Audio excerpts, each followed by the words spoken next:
Coucou à tous, bienvenue, c'est Algérienne dans la cuisine turque. Aujourd'hui je vais avec une nouvelle recette, c'est une recette turque.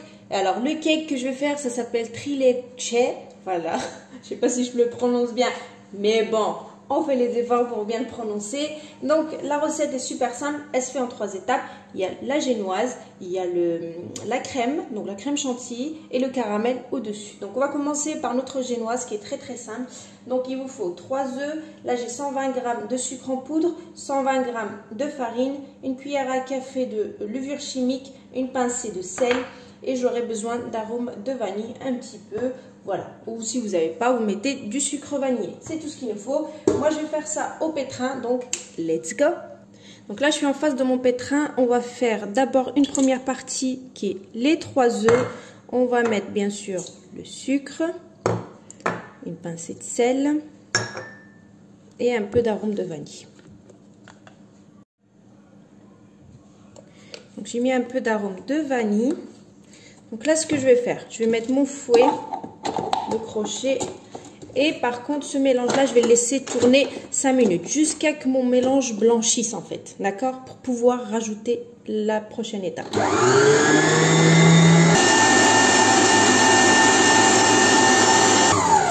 Alors donc là regardez, mon mélange a blanchi, vous avez vu. Donc là ce qu'on va faire, vous prenez la farine, les 120 g, on va rajouter la cuillère à café de levure chimique, on mélange ça bien. Je reviens vite faire mon mélange, vous voyez, il est parfait. Donc j'ai bien mélangé la farine et la levure chimique, je mets le tout d'un coup et je fais tourner 30 secondes.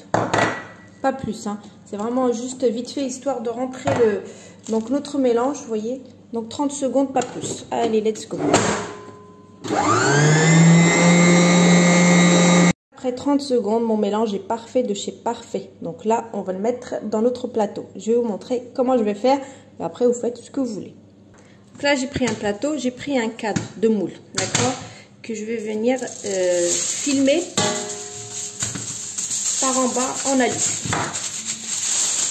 Je ne vais pas utiliser la partie du bas. Je vais juste utiliser, vous voyez, voilà. Et on remonte comme ça. Voilà. Et ça sera pareil pour l'autre côté. Donc, vous voyez, ça me fait ça. Donc là, ce que je vais faire, je vais prendre du beurre et je vais beurrer partout, sur le côté et le bas. Donc là, c'est parfait, c'est beurré. Donc là, je prends mon appareil, je le verse à l'intérieur, bien comme il faut, vous voyez. Donc vous voyez, là, j'ai essayé d'avoir un côté plat un petit peu partout, donc c'est bon. Donc là, j'enfourne à 180 degrés pendant 25 minutes et je reviens. À tout de suite.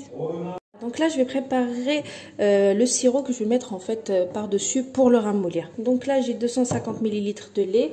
Je vais rajouter 2 cuillères à soupe de sucre. Après, voilà, peut-être que je ne mettrai pas toute la quantité, hein. C'est pour le faire. Alors, et puis 2 cuillères à soupe de crème liquide. Voilà. Un petit peu d'arôme vanille. Alors, mon gâteau, il est sorti. En fait, je l'ai laissé que 20 minutes. Parce que j'ai surveillé la cuisson et 20 minutes c'était largement suffisant. Donc là je fais des petits trous comme ça et je vais venir l'imbiber, vous savez, du mélange qu'on a fait ensemble. Donc bien sûr c'est mieux avec une cuillère et puis on va venir imbiber comme ça. Si vous voulez pas trop, faut pas mettre toute la totalité. Si vous voulez un petit peu, vous faites comme vous voulez, comme vous le sentez en fait. Donc là j'ai mis la moitié. Et je vais attendre, je vais laisser l'autre moitié dans une demi-heure après pour voir voilà, si ça a été suffisant ou pas. D'accord? Donc je verrai dans une demi-heure. Donc pour l'instant, j'ai mis la moitié du mélange lait qu'on a fait. Donc là, on va attaquer notre caramel. Let's go! Alors pour notre caramel, j'ai pris un verre de 200 ml que j'ai rempli de sucre. Donc je vais mettre le sucre comme ça et je vais le laisser voilà, tout seul comme ça, jusqu'à que ça redevienne du caramel. Ensuite, une fois que c'est redevenu du caramel, je rajouterai une cuillère à soupe de beurre. Et une fois que le beurre a fondu, je mettrai le même verre de crème liquide. D'accord? Mais bon, ça on verra tout à l'heure. On laisse notre sucre fondre correctement et bien tranquillement à feu très doux.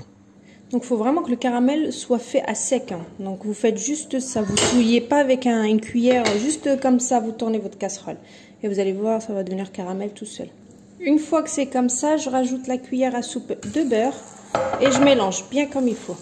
Attention, il faut que ça soit faut que votre casserole soit assez voilà, haute parce que ça peut remonter. Hein. Et faites très attention, on sait tous que le caramel c'est très dangereux. Donc on mélange bien jusqu'à ce que le beurre fonde. Donc là c'est parfait, vous voyez le beurre a fondu. J'ai déjà mon début de caramel, c'est parfait. Là je rajoute la crème liquide. Je laisse 2-3 minutes, mon caramel sera prêt. Il faut bien mélanger. Vous voyez ça remonte. C'est très très dangereux donc attention aux mains. Donc là c'est parfait, mon caramel il est prêt, vous voyez il est nickel. Donc là il va bien sûr s'épaissir un tout petit peu. Donc là ce que je vais faire, je vais le laisser par la fenêtre vu qu'il fait frais dehors. Et je vais le laisser refroidir tranquillement. En attendant on va faire notre crème chantilly qui est la dernière étape. Alors pour le gâteau, moi le trichelet, je me casse pas la tête. Je prends un sachet de chantilly comme ça déjà prêt à l'emploi et je rajoute du lait. Voilà. Mais après vous pouvez prendre votre chantilly et la faire maison avec la crème liquide. Hein. Là je vais prendre un sachet de chantilly comme ça que vous trouvez chez vos épiciers turcs notamment. C'est un paquet qui comme ça. Voilà. Donc là, je vais l'ouvrir et je vais rajouter à peu près... Donc le verre, il fait 200 ml. Voilà, il y a à peu près 180, 170. Moins vous mettez de lait, plus elle sera ferme. Et moi, je veux de la fermeté, si ça se dit. Donc je mets le sachet de chantilly, je mets le lait, il faut qu'il soit froid. Et let's go pour monter ma chantilly.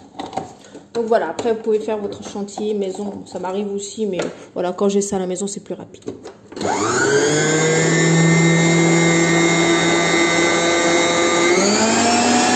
Là c'est parfait, ma crème chantilly elle est prête, donc je sais pas si je vais avoir assez, si j'ai pas assez j'en fais une autre parce qu'il faut vraiment une bonne quantité de crème. Donc je prends mon cake que j'ai bien imbibé et là je vais mettre ma chantilly par dessus, je vais venir racler pour que ça soit tout droit. Mon caramel il est par la fenêtre. Vous avez vu j'ai mis ma chantilly, là je vais juste prendre une dos d'une cuillère et je vais essayer d'étaler.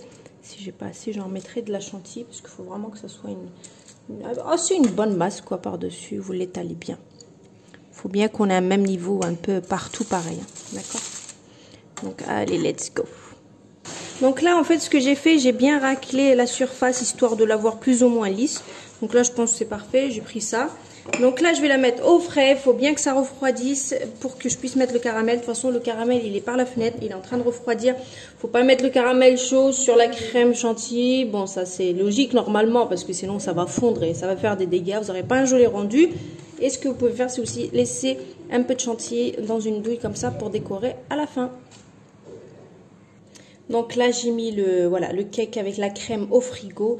Là vous voyez mon caramel il est parfait. Donc là, je le laisse vraiment à la fin pour décorer avec la chantilly. À tout à l'heure.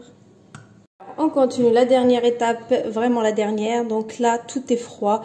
Ma chantilly, mon caramel. Donc j'essaye de mettre partout. Ensuite, on va venir bien l'éparpiller partout. Nickel. Je viens avec la spatule et j'essaye de bien mettre ça correctement, bien droit. Là, c'est parfait. J'ai étalé. Donc là, je prends ma crème chantilly. Et je viens et je fais des traits comme ça en longueur. Vous voyez, comme ça, plusieurs traits. Une fois que j'ai fait donc mes traits comme ceci, donc on vient et comme un millefeuille, vous voyez, on fait des zigzags comme ça et ça nous donne un même résultat que ce que vous avez sur un millefeuille. Et là, ça sera du sens inverse. Vous voyez? Sens inverse. Et voici le résultat final, bien démoulé, c'est prêt, il n'y a plus qu'à couper. Voilà le résultat final. Donc pour le démouler, essayez de bien mettre d'abord le couteau au niveau de votre moule pour le retirer. Et puis voilà le résultat final. En tout cas c'est un très très bon gâteau turc. Moi j'aime pas trop le ramollir. J'ai pas eu besoin de toute la totalité du sirop, vous savez que j'ai mis avec du lait. J'ai mis à peu près 200 ml, donc il restait 50 ml à la fin. Donc voilà, donc il n'y a plus qu'à couper, à vous montrer ça. Et puis voilà quoi, le résultat, il est magnifique. On voit les 3 étapes, couche caramel, couche chantilly et couche gâteau. Donc c'est perfecto. Donc voilà, donc je vous fais je vous couperai ça tout à l'heure. Je vais le mettre un petit peu au frais quand même. Je vous couperai ça tout à l'heure en petits pas. Et puis on verra bien ça. Vous verrez le résultat. À tout à l'heure.